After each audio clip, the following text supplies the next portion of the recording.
সকলকে সশ্রদ্ধ নমস্কার ও শুভেচ্ছা জানাচ্ছি। শুরু করছি আজকের ভাগবত পাঠ ও প্রসঙ্গ। বংশী বিভূষিত করাত নবনীরোদাভাত পীতাম্বরাত অরুণবিম্ব ফলাধরৌষ্ঠাৎ পূর্ণেন্দু সুন্দর মুখাদ অরবিন্দ নেত্রাৎ কৃষ্ণাৎ পরম কিমপি তত্ত্বমহং ন জানে। জয়তু জয়তু দেবো দেবকী নন্দনোऽয়ং জয়তু জয়তু কৃষ্ণ বৃষ্ণিবংশ প্রদীপঃ জয়তু জয়তু মেঘো শ্যামলো কোমলাঙ্গম জয়তু জয়তু পৃথ্বীভারো নাশমুকুন্দ।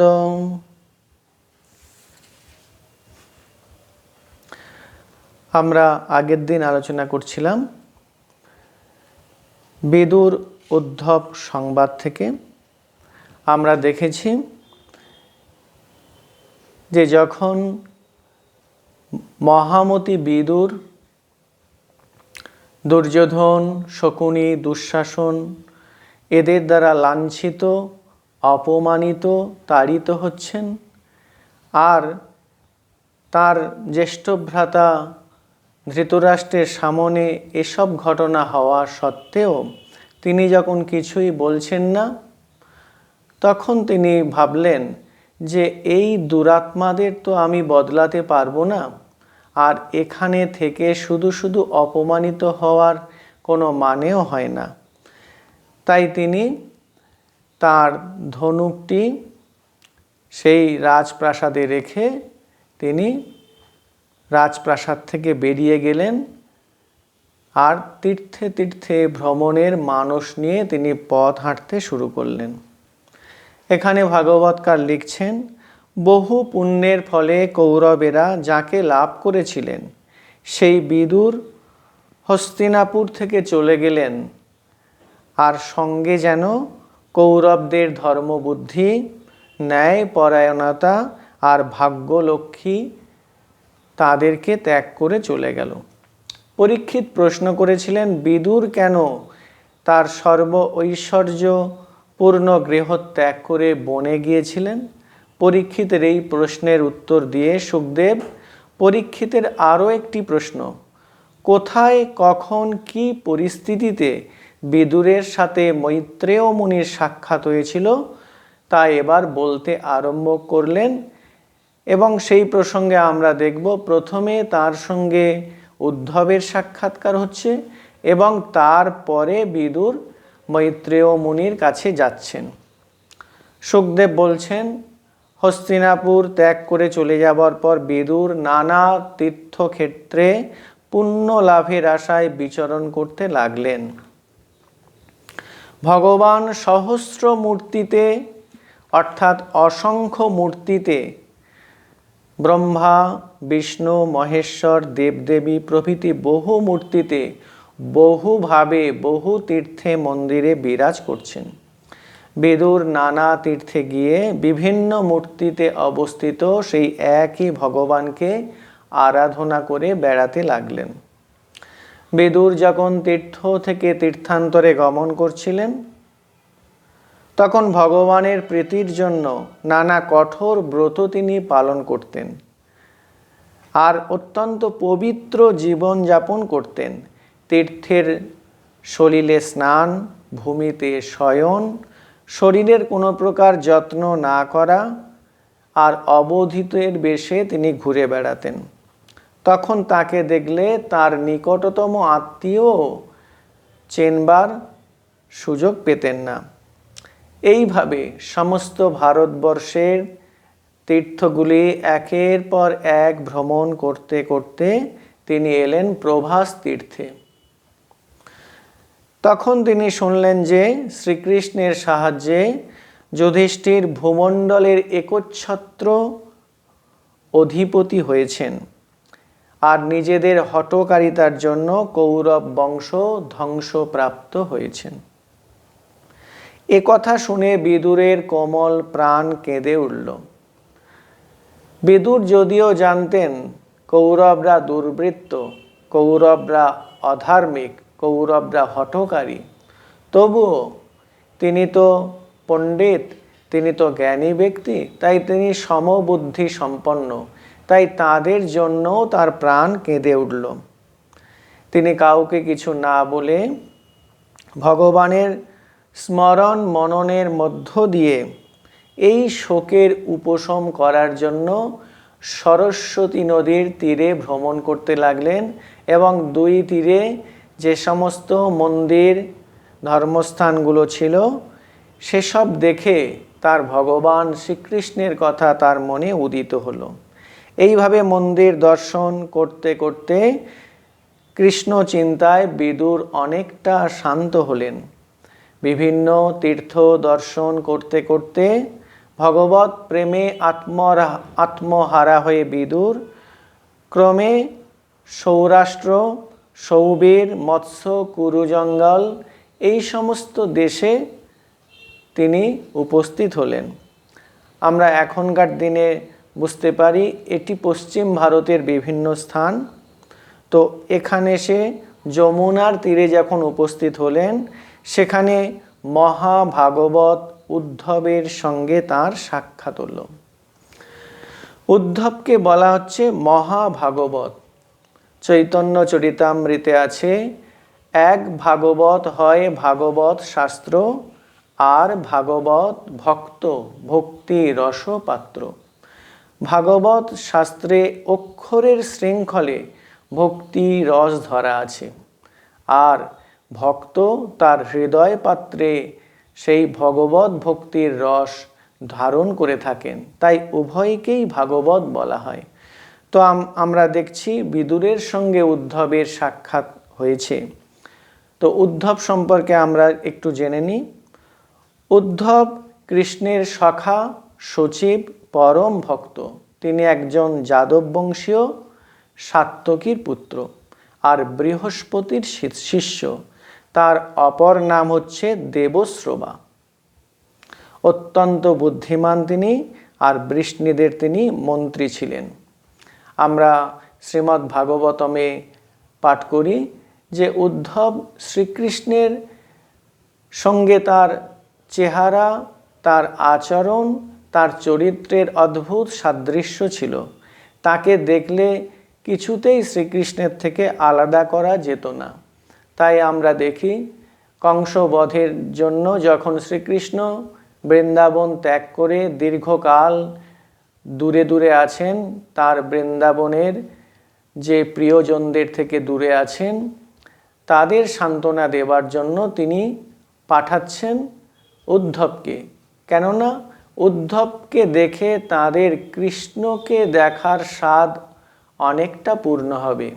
আর উদ্ধব শ্রীকৃষ্ণের মনের কথা তো জানেন, তাই উদ্ধব যথাযথভাবে সেই নন্দ, যশোদা, অন্য গোপেরা, তার রাখাল বন্ধু এবং গোপীদের শোক উপশম করতে পারবেন, এই মনে করে তিনি উদ্ধবকে পাঠিয়েছিলেন। সুতরাং উদ্ধব শ্রীকৃষ্ণের অভিন্ন হৃদয়, তার অভিন্ন আত্মা যেন। তো আমরা দেখি যে উদ্ধবকে শ্রীকৃষ্ণ অনেক তত্ত্ব জ্ঞান দিয়েছিলেন। আমরা শ্রীমদ্ ভাগবতের শেষের দিকে পাঠ করি যে উদ্ধবকে তিনি তত্ত্বজ্ঞান দিচ্ছেন, আর সেই যে অংশ তাকে আমরা বলি উদ্ধব গীতা। উদ্ধব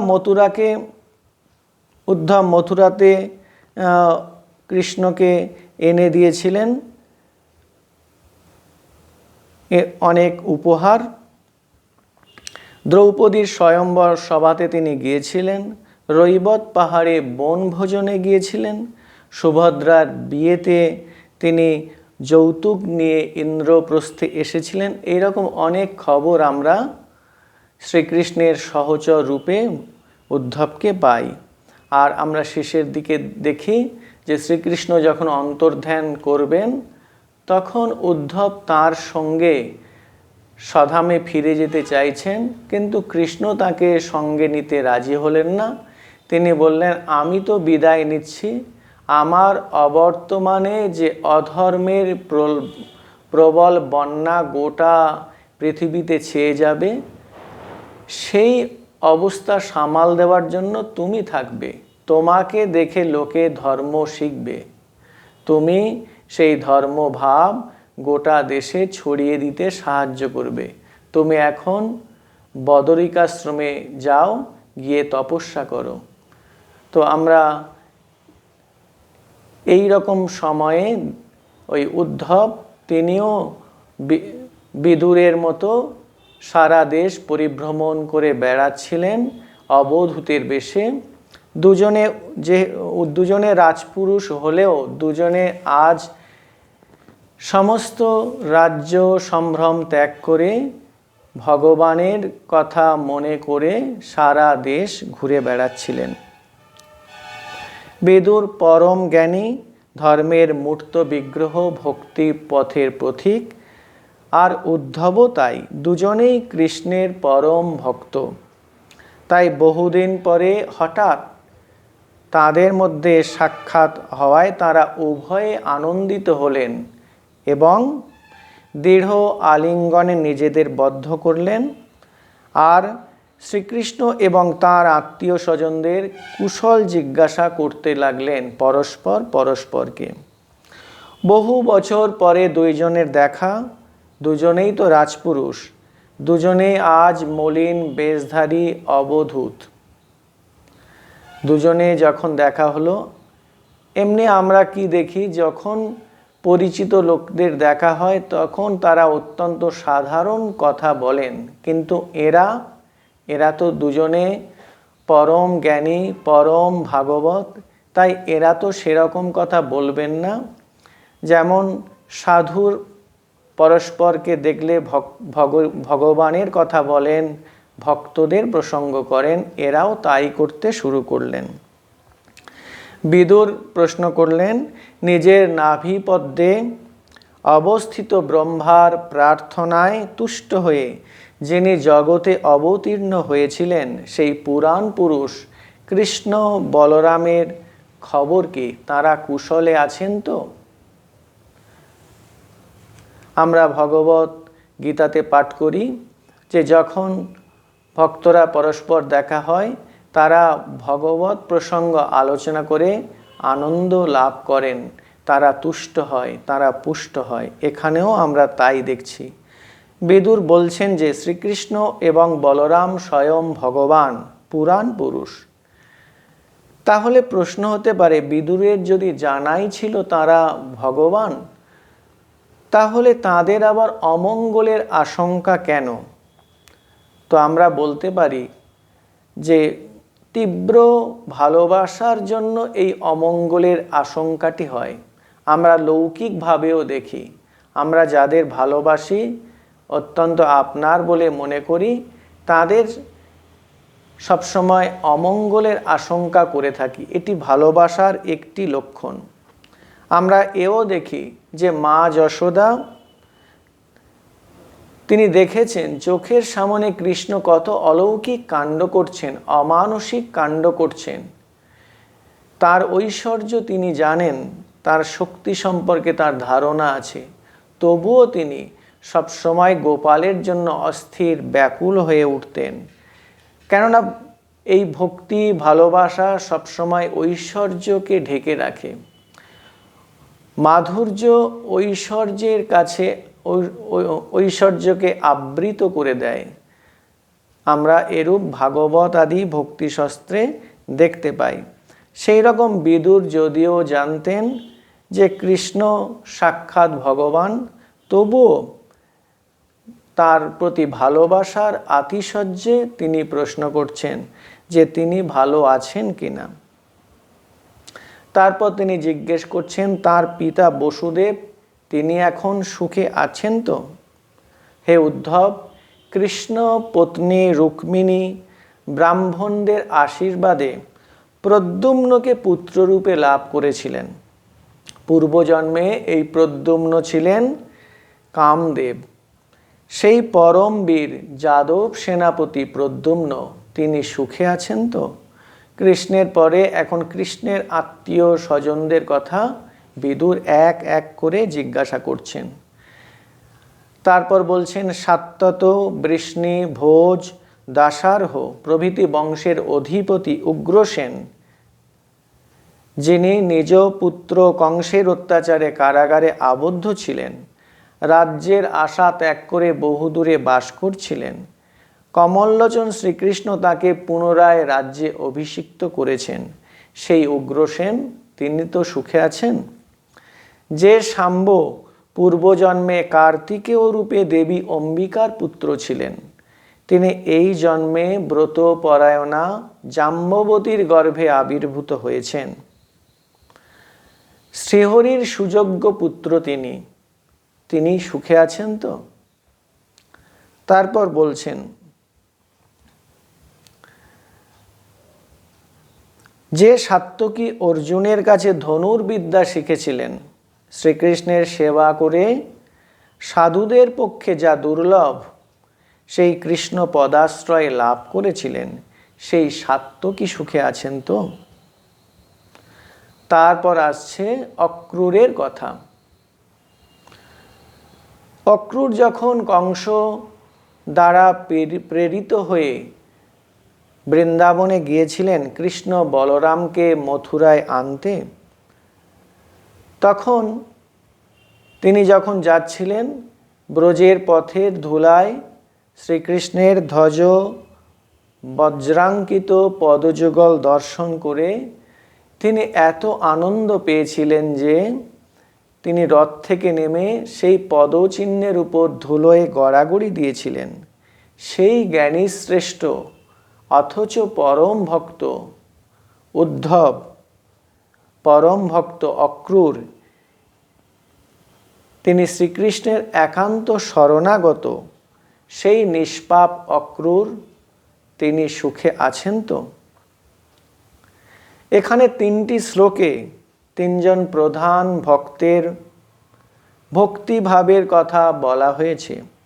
সাত্যকী ভগবানের সেবা করে দাস্য ভক্তির দ্বারা পরাগতি লাভ করেছিলেন।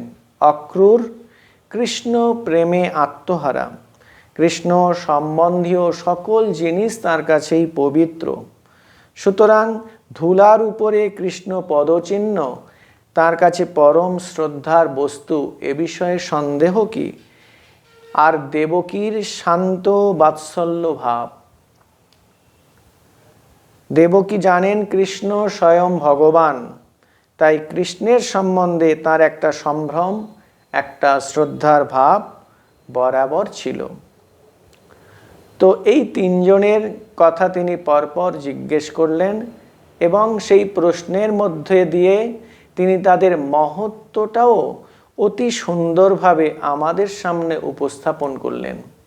আমরা বুঝলাম তাদের কি মহিমা, আর সেই মহিমা ছিলই বলে তো পরম ভক্ত মহামতি বিদুর তাদের কথা একের পর এক উদ্ধবের কাছে শুনতে চাইছেন।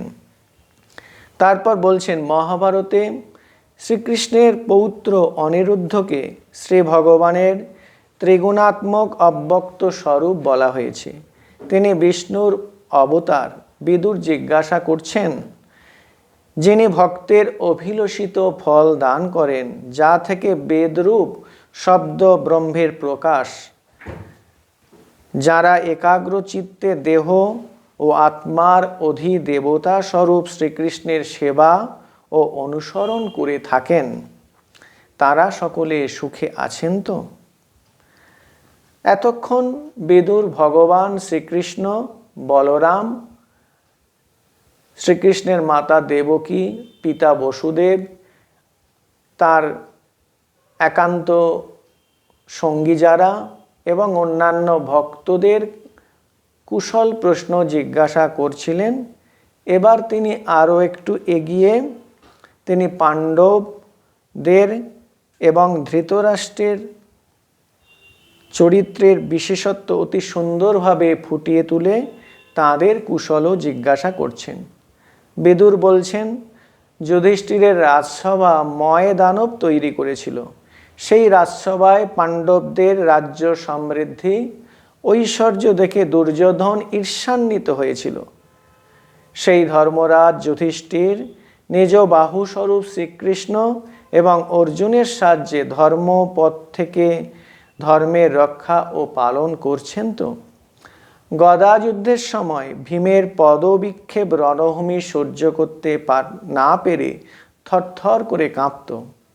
সাপের মতো অতি কোপন স্বভাব সেই ভীম পাপিষ্ঠ দুর্যোধনের প্রতি বহুদিনের সঞ্চিত প্রতিহিংসা বৃত্তি ত্যাগ করেছেন তো? কেন এগুলো বলছেন? কেননা কুরুক্ষেত্র যুদ্ধ হয়ে গিয়েছে, পাণ্ডবরা জয়লাভ করেছে, কৌরবরা ধ্বংসপ্রাপ্ত হয়েছে। তাই নিশ্চয়ই তিনি ভাবছেন যে ভীমের যে প্রতিহিংসা পরায়ণতা ছিল তা নিশ্চয়ই নষ্ট হয়েছে। যুধিষ্ঠির রাজ্য শাসন তিনি ধর্মপথে করে চলেছেন। কিরাতরূপী মহাদেব যার বাণে আচ্ছন্ন হয়ে অপরের দৃষ্টির অগোচর হয়েছিলেন, যার রণকৌশল দেখে মহাদেব অতি সন্তুষ্ট হয়ে নিজের পাশুপত অস্ত্র দান করেছিলেন, স্বীয় হস্তীয় রত সময়ের কীর্তি বিধানকারী গাণ্ডীবধারী সেই অর্জুন শত্রু বিনাশ করে কুশলে আছেন তো? আমরা এখানে দেখছি যে প্রত্যেকের কুশল যখন বিদুর জিজ্ঞাসা করছেন, তখন তাদের চরিত্র অতি অল্প কথার মধ্যে সুন্দরভাবে ফুটিয়ে তুলছেন এবং তার মধ্য দিয়ে তিনি তাদের কুশল সংবাদ নিচ্ছেন। তারপরে বলছেন নকুল সহদেবের কথা। চোখের পাতা যেমন দুটি চক্ষে আবৃত করে রাখে, সেই রকম কুন্তির পুত্রস্থানীয় নকুল ও সহদেব যুধিষ্ঠিরাদির দ্বারা রক্ষিত হয়ে কুরুক্ষেত্র রণে এমনভাবে যুদ্ধ করেছিল যেন দুইটি গরুর পক্ষী একসঙ্গে ইন্দ্রের মুখ থেকে অমৃত কেড়ে নিচ্ছে। শত্রুর কাছ থেকে নিজের রাজ্য উদ্ধার করে তারা এখন আনন্দে আছেন তো? বীরত্বে অদ্বিতীয় রথিশ্রেষ্ঠ পাণ্ডু একমাত্র ধনুর সাহায্যে চতুর্দিক জয় করেছিলেন। হায়, সেই রাজর্ষি পাণ্ডুর বিরহে কুন্তী দেবী কেবলমাত্র পুত্রদের লালন পালনের জন্যই জীবন ধারণ করেছিলেন। সেই কুন্তী দেবীর কুশল সংবাদ আর কি জিজ্ঞাসা করব? রাজর্ষি পাণ্ডুর তিরোধানে পতিব্রতা কুন্তীর কুশল আর কি হতে পারে যে জিজ্ঞাসা করব? এখানে তিনি কুন্তী দেবীর সেই দুর্ভাগ্যের কথা তিনি মনে করে অত্যন্ত কাতর হয়ে পড়েছেন। তিনি আর তার কুশল জিজ্ঞাসা করতে পারছেন না। তারপর বলছেন, হে সৌম্য উদ্ধব, ভাই পাণ্ডুর মৃত্যুর পর পাণ্ডবদের প্রতি যিনি অত্যন্ত অনিষ্ট আচরণ করেছিলেন, আমি সর্বদা যার হিত সাধন করেছি, সেই আমাকেও তিনি পুত্রদের পরামর্শে গৃহ থেকে নির্বাসিত করেছেন। সেই অধঃপতিত রাজা ধৃতরাষ্ট্রের জন্য বড় দুঃখ হয়। এবার তার মনে পড়েছে ধৃতরাষ্ট্রের কথা এবং তিনি অনুশোচনা করছেন। এই যে রাজা ধৃতরাষ্ট্র, তিনি যেমন দুর্বৃত্ত আর তার পুত্ররাও যেমন, তাদের জন্য বিদুরকে অনেক কষ্ট স্বীকার করতে হয়েছে, অনেক দুর্বাক্য সহ্য করতে হয়েছে। তবু তিনি তাদের কথা ভাবছেন, তাদের প্রতি সমবেদনা পোষণ করছেন।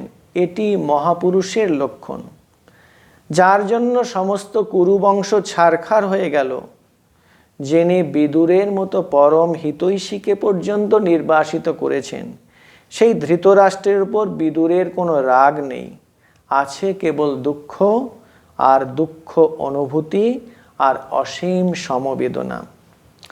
এতক্ষণ পর্যন্ত বিদুর শ্রীকৃষ্ণের আত্মীয় স্বজনদের কুশল জিজ্ঞাসা করে আনুষঙ্গিক রূপে নিজের বর্তমান অবস্থার কথা বলেছেন।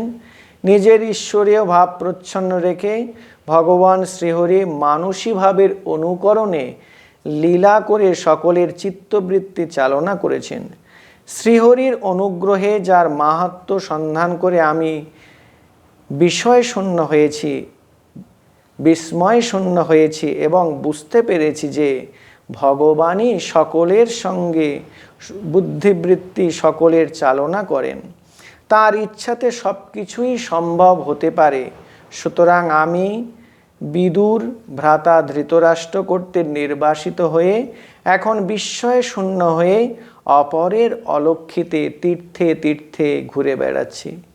বিদুর বললেন যে ধৃতরাষ্ট্রের দুঃখে তিনি দুঃখিত, কিন্তু ধৃতরাষ্ট্রের ব্যবহারে তিনি আশ্চর্য হননি। কারণ তিনি বুঝেছেন শ্রী ভগবানের ইচ্ছাতেই মানুষের চিত্তবৃত্তি এমনভাবে বিক্ষিপ্ত হয়। তিনি বুঝেছেন ভগবানের ইচ্ছাতেই মানুষের এই রকম অবস্থা হয়। যখন ভগবানের ইচ্ছাতেই সব কিছু হয় তখন আর আশ্চর্য হওয়ার কি থাকতে পারে। এইটি অনুভব করে বিদুর ধৃতরাষ্ট্রের প্রতি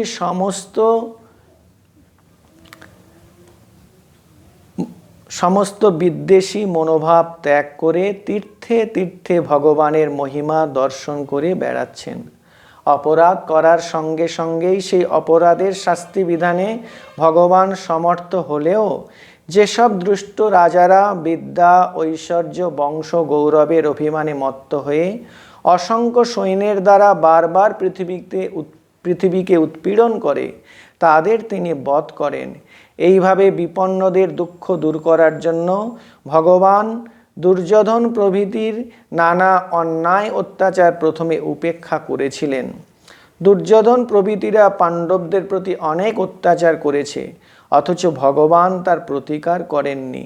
এইদিকে তাঁরই পরম ভক্ত পাণ্ডবেরা বিনা অপরাধে বনে বনে ঘুরে বেড়াচ্ছেন। ভগবানের এই ব্যবহারের তাৎপর্য বোঝা কঠিন। এইটি বোঝার জন্য বিদুর এই শ্লোকে বলছেন, একজন অন্যায় করলে কেবল তাকে শাস্তি দিলেই কি হবে? তার পেছনে যে অনেক কারণ হয়েছে। যাদের সাহায্যে এই অন্যায় কাজ করতে পেরেছে, অন্যায়ের সাহায্যকারীদের শাস্তি বিধান করতে হবে, নইলে অন্যায়ের মূলটিতে যে থেকে যাবে। তাই অন্যায়ের মূলোৎপাটন করার জন্য তিনি এত দেরি করেছেন এবং ধীরে ধীরে তিনি অন্যায়ের মূলোৎপাটন করেছেন। তো আজকের আমরা এই পর্যন্ত। সর্বে ভবন্তু সুখিনো সর্বে সন্তু নিরাময়া সর্বে পশ্যন্তু ভদ্রাণি মা কশ্চিৎ দুঃখ ভাগ ভবেদ দুর্জনো সজ্জনো ভূয়াদ সজ্জনো শান্তিমাপ্নুয়াৎ শান্তমুচেত বন্ধেভ্যো মুক্তশ্চণ্ডন বিমোচয়েদ। ওম শান্তি শান্তি শান্তি। হরি ওম তৎসৎ।